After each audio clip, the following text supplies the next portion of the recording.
And it's really interesting, the contempt which the Liberals feel for voters. So they speak of a politician who is a populist as being a bad thing, whereas actually, if you're in democratic politics, you want to be popular because that's how you win votes. I thought that was a good thing. But of course, there's never any consistency or coherence here. So in the United States, 23 years ago, the Supreme Court decided an election.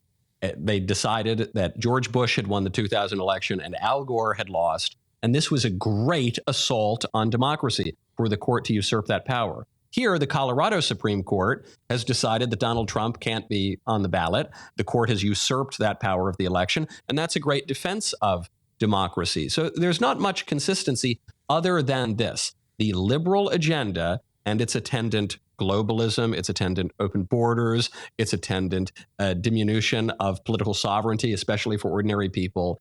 That agenda must win, and anything else necessarily for the left is illegitimate. Indeed. As we look to the election next year, you say that Trump is going to be the Republican candidate. Biden almost certainly the Democrat candidate. No one seriously challenging him.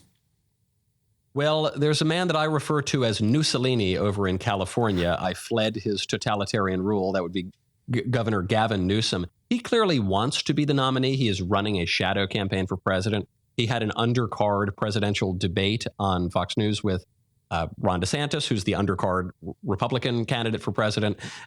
So there's someone waiting in the wings. Kamala Harris, potentially the least popular candidate in all of the United States. She clearly wants to be president. Mayor Pete Buttigieg, who is the transportation secretary, who has been so unsuccessful that we are even aware of what the transportation secretary is doing. This is the easiest job in the government. He has somehow made headlines because he has been so incompetent.